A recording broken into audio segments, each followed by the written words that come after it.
Hey everybody, and welcome to FYB's live U.S. Open webcast. Will Hamilton alongside Adam Szyminski. Hello. Couple points of housekeeping before we get going. First of all, new time just for today, Right. 12 o'clock. I have about a 3-hour, what would you call it, expedition to New York City ahead of me. So I'll be up there very shortly, but I got to take the train up. Second of all, we have a lot of construction going on outside, so you might hear some of that through our Yeah, like right microphones. outside the window here, they're jackhammering and they have trucks out there, so we apologize for that, but nothing we can do really. Third thing is thank you to Championship Tennis Tours for sponsoring this event. This webcast. There's a link below the video which will take you to their website, and you can use the promo code FYB to buy some tickets. I'm actually going to New York for one of their events real quick, so that'll be fun. And the third thing is we are, what did we say, halfway through our promotion for FYB Premium. Yep. And this Saturday we are going to. How would you describe that, Adam? What would you say we're going to be doing? Well, we have the semis, right? The semis are on Saturday. Are on Saturday. So the very first semifinal men's match of the day, right? It'll be day. We don't know what time it's going to be yet. Right. We are going to be doing a live webcast just like we do during the final, but we are going to be doing it live during the semifinal. And the difference is going to be that in this semifinal match, our commentary is going to be more focused on the strategy that the pros are using. What strategies they're using to win points, how their strategy may change based on who they're playing, and how their strategy might change and develop over the course of the match. It's basically, if you guys have taken the free course that we just released, it's basically going to be applying those same 5 concepts we talked about in that course, and we'll be talking about the match through that lens. So we don't know who's coming up. Who's going to be, well, Starfield, we don't know if it's going to be Fed Djokovic or if it's going to be, it'll be either Nadal, Verdasco, or they're playing tonight. And then on the bottom half, it's, I'm blanking right now. Now, won't Fed be playing his semifinal on Friday? No, the U.S. Open, semifinals the U.S. Open does Saturday. it both on Saturday, and then it's Wawrinka, Uzny. My guess, and I might be wrong, is it's going to be Wawrinka, Uzny, because they're probably going to push.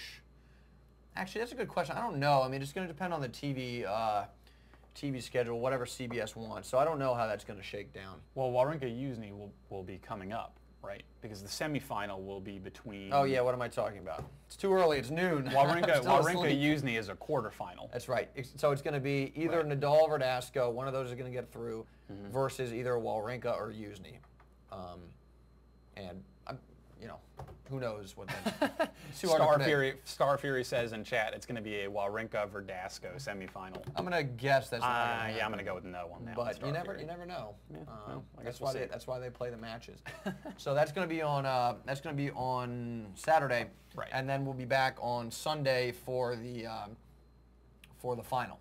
Right. So anyway, the point being that if you want to come and you want to watch us talk about during a men's semifinal match, if you want to see us talk about point-to-point strategies that pros are using, to win those points, here are our thoughts on that stuff. It's going to be a little bit differently than what you get from the TV commentators. But keep in mind, it's the point of it is not the point of it, but it's tied to the promotion we're running for FYB Premium. Sure. So you can certainly watch it and not check out Premium if you're not interested, but just want to make that clear.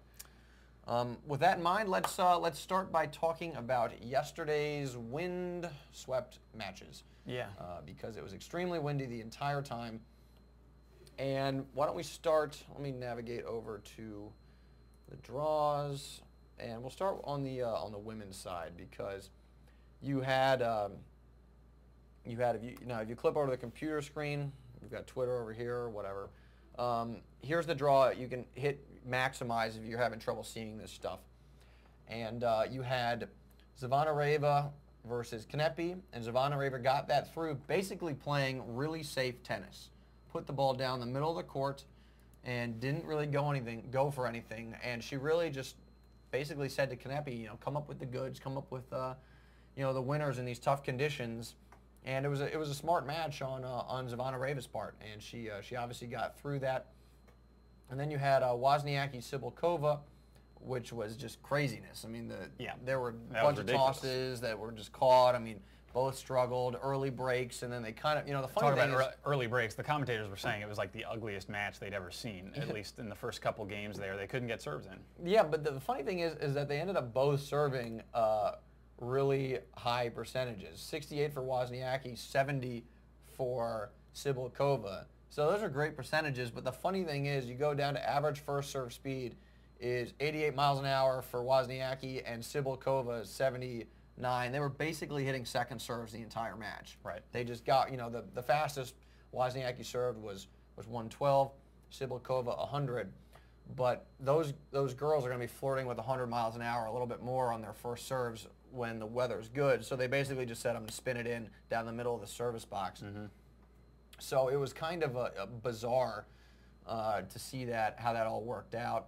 You had Wozniacki kind of fixing her hair because it had been blowing everywhere, right. so she put it in a braid. Once the point got started, there were some decent rallies in there.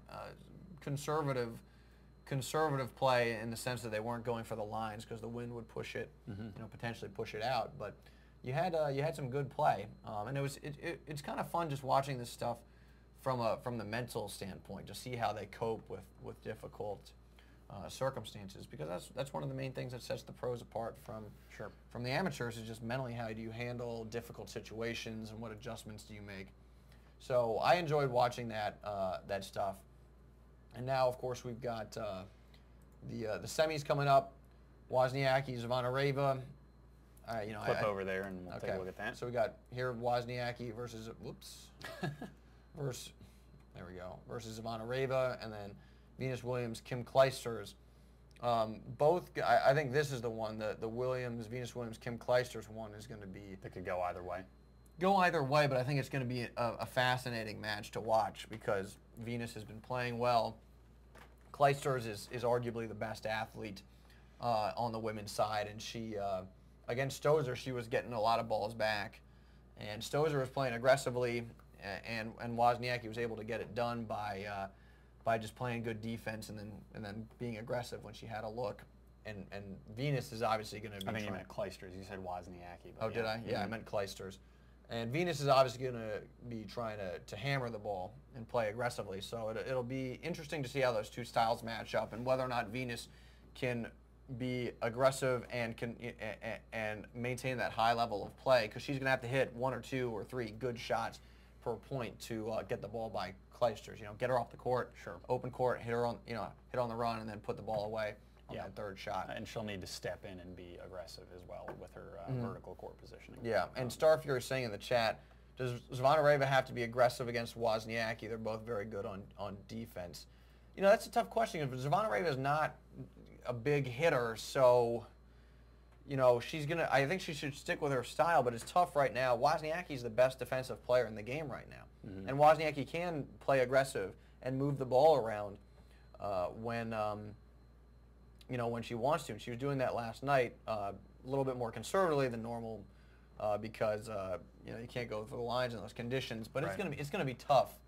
It's gonna be tough for Zvonareva. I think Wozniacki's gonna have to take her level down. I really think it's up to Wozniacki who wins this match, because she's looked very, very good in terms of just how she's hitting the ball, but also mentally she's been tough.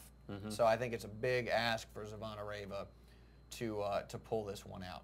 Yep. Kanepi, Zvonareva had the right game plan against Kanepi. Keep it in. Don't go for anything flashy. Kanepi's going to make errors. That's not going to happen against Wozniacki. Wozniacki is not going to miss. Do you want to clip over to that? Well, I'm clipped over to Kanepi Zvonareva, 60 unforced errors. I mean, that's not going to happen with Wozniacki. Let's see how many errors Wozniacki made last night. So Wozniacki made 18 unforced errors in awful conditions. And you assume if it's similar conditions, she'll play just as consistently. If it's nice conditions, she's not going to make any mistakes. Right. I mean, she'll obviously make some, but I'm going earlier to see how many she made against. She made 10 unforced errors against Sharapova. Yep. Who's a big hitter, and you can't leave the ball hanging or Sharapova puts it away. So right. she's just playing clean tennis. I think it's going to be tough for Sharapova is the type of player that can beat Wozniacki if Sharapova is playing well, because she's got a lot of offense. It's tough for a defensive player when Wozniacki is the best defensive player in the game right now. to pull that out. So that's going to be difficult. The other thing I would say is the Venus match. It'll be interesting because the crowd will certainly be behind Venus more than I think behind Clijsters. So absolutely. It'll be, now the crowd loves Kim Clijsters, right. But I think the American, you expect the New York crowd to support her. MK says, talk about the Monfils Joker, Novak Djokovic. Do we really need to talk about yeah, that? that's kind of. It was embarrassing. It was embarrassing. It was borderline unprofessional, actually. Yeah, who said that? That was who used the borderline unprofessional line? I think it was. I don't know. I mean, it might have been Chris one of the Fowler. commentators. Oh, it was Chris Fowler. Somebody said that. I think it was Chris Fowler said borderline unprofessional. It was so, how Gaël Monfils is so physically talented. And he obviously possesses huge weapons. I mean, he's got a good serve that could be a little better, but he's got a good serve, and he has a monster forehand. And he actually doesn't. He moves He moves well. He moves incredibly well. He's a little too showy, I think, with his movement. Sometimes he likes to slide. Sometimes when he shouldn't. Well, I don't know if that's the main criticism. I would just say his shot selection is like, I'm going to go for the highlight reel, except try and win these. Right. I mean, it's just moronic. But, he had balls that he could run around, like that, sometimes there were a couple shots that Monfils had where he easily could have run, turned around and gotten set and hit a forehand, and probably a pretty good one.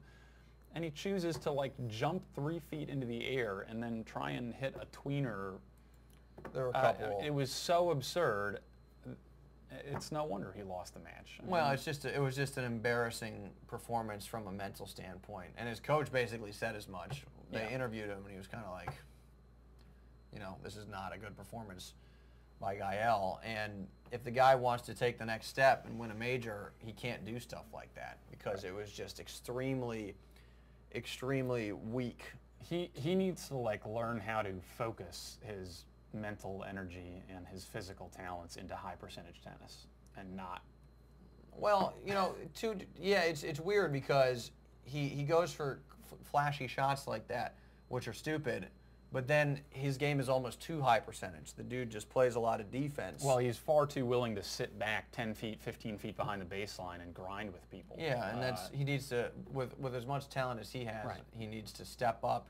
It's not a hard adjustment. It really is not. Is keep moving forward and don't back. You can either back up, you can stay where you are depth-wise, you can back up, or you can move forward. And he backs up and then kind of just hangs out there. Right. And you listen to Rafa in the booth yesterday, he was saying always be looking to move forward, up as far as you think you can go.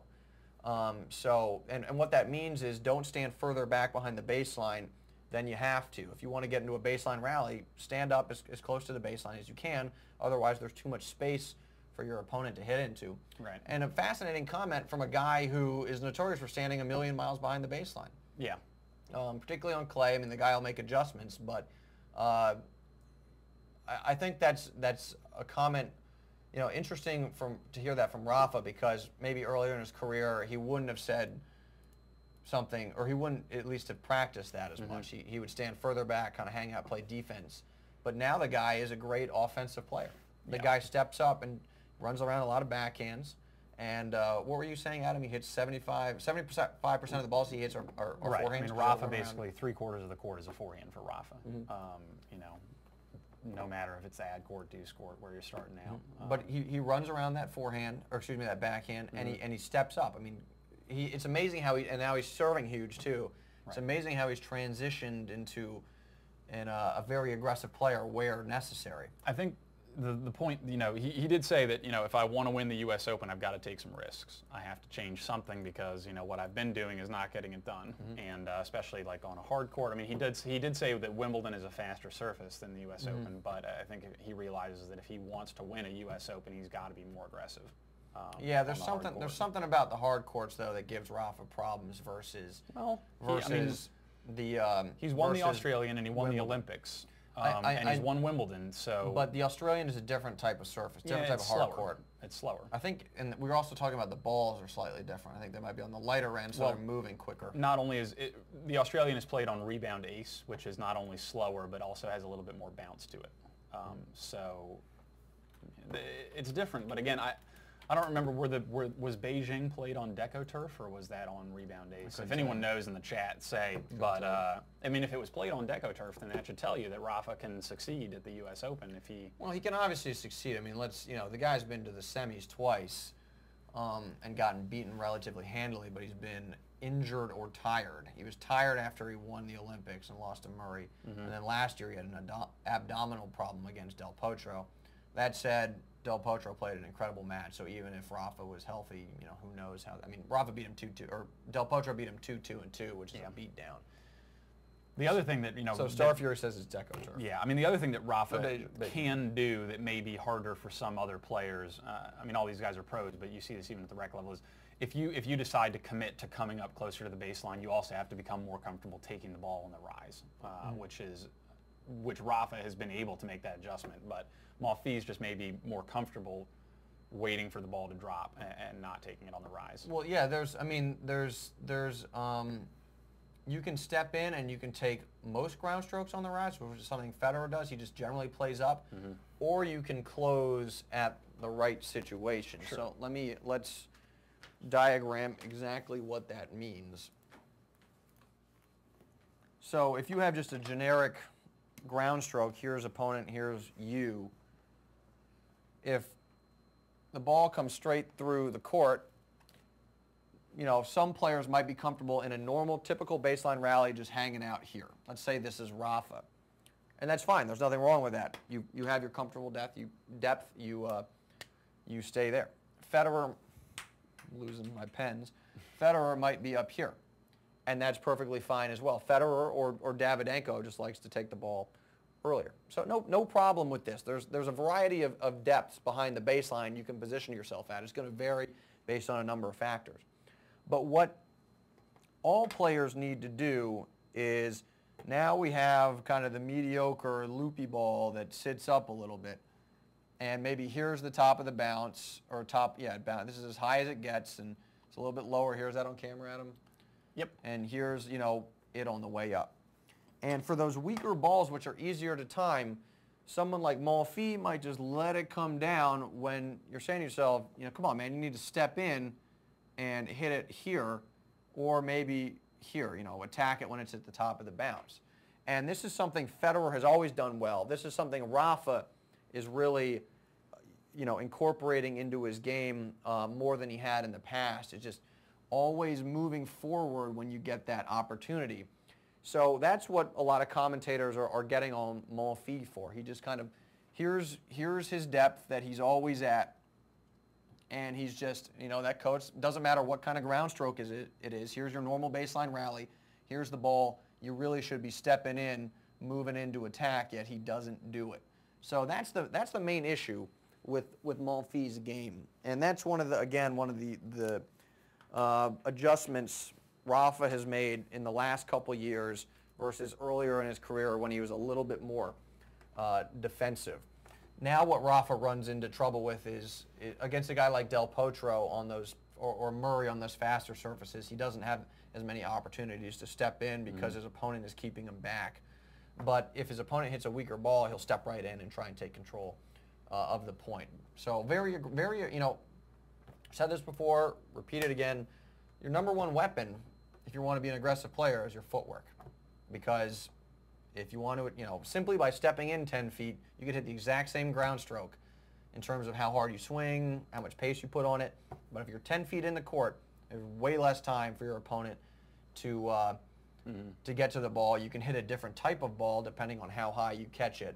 Even if you're swinging the same. So, that's sort of a piece that rec players should take away is move forward when you get the opportunity. I mean, that's just something most rec players don't do, is move in, move in, move in. So watch Federer for that. Watch Rafa because they're masters of it.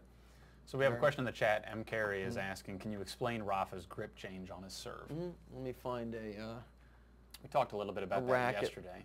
But Rafa was up in the booth with the ESPN commentators, and they were asking him, what changes he made to his serve. So he's the lefty, and he basically was around a one-handed backhand grip, which is index knuckle, heel pad, top bevel, which is fine. This is a good grip. But it emphasizes... for spin. Yeah, right. Exactly. It emphasizes a lot of spin, which, of course, is what Rafa had on his serve.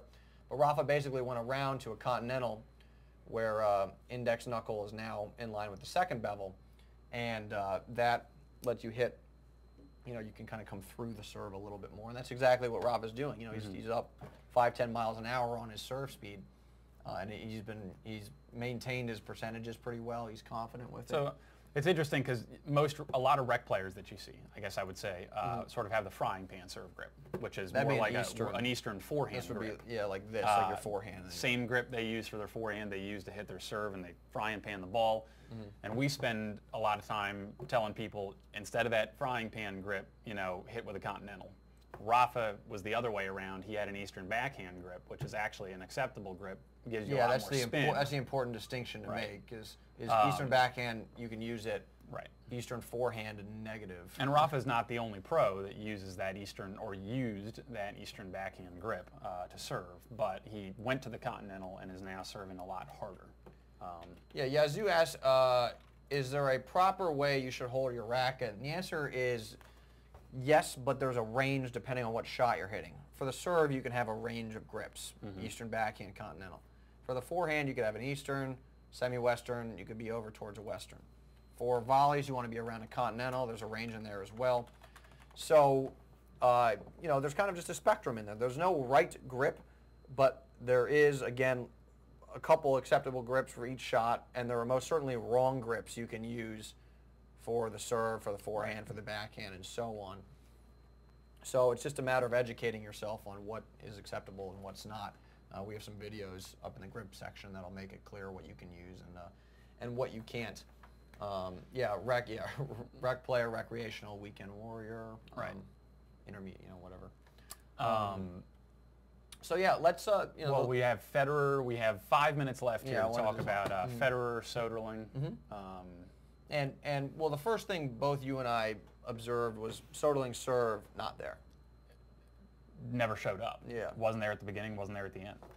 And he had, what, 2 aces? 3? Good question. Let's pull up that stat line. 2 or 3 aces, something like that, which for Soderling is really poor. He had 2 aces, 58%. Clip over there. 58% first serve. I believe this percentage in the third set, which was a little tighter, this number was higher. So it kind of, it raised the overall percentage. But he was not serving particularly well. He's got Federer and Soderling had the same first serve percentage, same first serve speed, and Soderling normally hits bigger than Fed. So Soderling had to ramp it back a little bit to get more serves in. His placement wasn't as good as he would like. Yeah, Orange Eater says second serve was down as well. That's true. And Federer. Federer returned well, I thought. Much better than he normally has. He returned incredibly well. All of his returns were deep, solid balls, the ones that went in. He rolled over a lot of his backhands, which was nice to see. Yeah. He's going to need to do that to have success against a guy like Rafa. And Federer served amazingly well. He did. He served incredibly well. 18 aces in 3 sets. That's great for Fed. 64% for his first serve. He was up as high as 70 in the midway through the second set. Yeah. And it was just, and then Soderling first serve win percentage 67%, way down from what it normally is. Federer, on the other hand, 86% won on his first serve. The guy, I thought this was one of the best performances, to be honest, I've seen out of Fed in the last year. I agree. Just sharp, taking a lot of backhands early and just sticking them more so than he had in the past. Wasn't passive, was aggressive, moving great. And just hitting some big shots despite the tough conditions. Yeah, well, that was the other thing I was going to say is I would like to commend myself on my predictions from yesterday, because my predictions actually turned out to be exactly accurate. And what I said yesterday was that the wind, we knew going into the night session, the wind during the day was acting up, and we knew that during the night session the wind was going to be an issue. And actually, apparently the wind got worse. I thought the conditions might ease up a little bit. Apparently it got worse. And, Wozniacki was having a huge amount of trouble. But then Soderling Fed come out, and what I said was, Soderling is going to have trouble hitting flat and big like he does. A lot of those balls are going to sail on him, or he's going to time it wrong and it's going to go into the net, trying to pull back a little bit off that. His serve is not going to be dialed in. His toss is he's tall. His toss is very high. It's going to be affected by the wind. What we saw was Soderling's first serve, basically, when he did get the toss right, the ball would carry on him, and his serve would be long or wide due to the wind.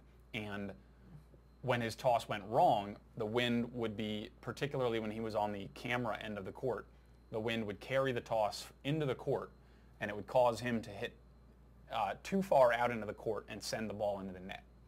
So the serve was giving him tremendous problems, and the wind was giving him problems, and he couldn't move around some of the balls that were moving into him from the wind. Federer did a much better job of moving and adjusting to the wind with his footwork. Yeah, absolutely. I mean, Soderling's game is less dynamic than Fed, so Fed can make adjustments with his strokes to add a little bit more spin when necessary, or flatten it out when necessary. And you're right, Soderling struggled with the wind much more than Federer did, and you said in the post I didn't play that well, and obviously the wind was a factor in that. And Fed also did a good job. We talked about during one of the things that Soderling was able to do to Fed in the French Open, if we've got Soderling up here, Fed down here, was Soderling would control the middle of the forehand end, hammer away at the backhand with inside-out forehands, and Fed wasn't able to get out of that. But Fed was neutralizing really well. He was sticking that backhand, he was standing up, and he was keeping it out of the middle of the court. So he was hitting targets over here, and he was able to neutralize a lot of points where Soderling got control.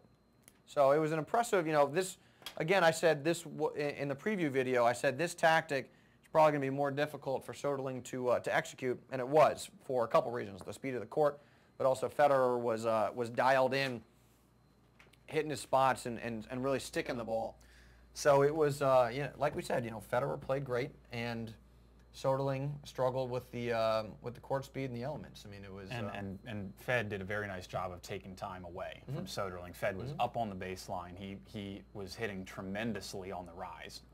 Yeah, no, you're right. Every single forehand was like dialed in, and the ball was skipping off the court from Soderling, and then Fed would just take it on the rise and place it on a dime. And if Fed can do that, continue to do that, the guy that it's going to be really important against is Rafa. Yeah. So if he can keep on that back end in particular, taking it early, that's a very good sign for him. I mean, he's going to have the serve and then the ground strokes dialed in like we saw to win this tournament. And it looks like he's going to be able to do it. I think I may be getting a little bit ahead of myself, but I am really, really excited for the potential right now of a Fed-Rafa final. I mean, both of these guys are playing some of the best that they have ever played. Rafa on a hard court, absolutely. Yeah. He looks fantastic. Yeah.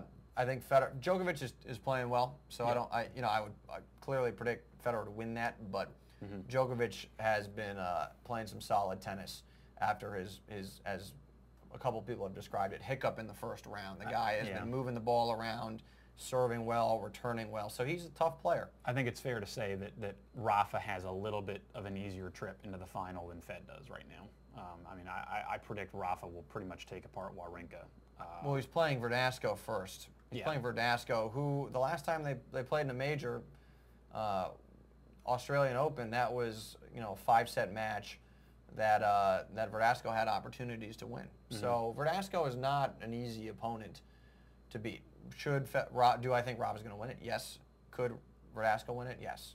But I think if Rafa plays well, he'll win that match. But Verdasco's forehand is he's a lefty too, so Rafa won't be able to exploit the backhand as much. And Verdasco's forehand is huge, and if Rafa leaves one hanging, Verdasco is going to clock it. So we'll see. That's going to be interesting. That's tonight. So the final point I want to end on here is Fed's back. I mean, for whatever reason, I don't know if Fed ever left, but there was sort of adjustments. I agree, but I think people were second guessing whether or not Federer could. They always do. People. 2 quarterfinals, Fed might be done. Here comes the long, steady decline. Well, he's back in a semifinal, U.S. Open. He's got a good shot to win it. He could take 2 majors this year. So. Yep. No, I think that's true. So we'll see what's happened. What will happen? We've got a couple days left. But tomorrow we'll be back at our regular time, 5 o'clock. And then, of course, we've got the two events on Saturday and then the final on Sunday. So we'll send out an email with details about that. The final, I believe, is at 4 o'clock on Sunday. So that one's pretty easy to figure out. But the first semifinal on Saturday, we will be there as well. Who do I think, Venus or Kim? That is a tough one. I'm kind of inclined to lean Clijsters, but that's tough. I need to think about it a little bit more. Clijsters has been inconsistent, though. I mean, so is Sure. I don't know. I'll think about it and see what I come up with. All right, guys. Well, with that in mind, we will see you tomorrow at 5 o'clock. Yep, 5 p.m. Eastern Daylight Time. And enjoy the matches tonight. All right. All right, See you later. guys.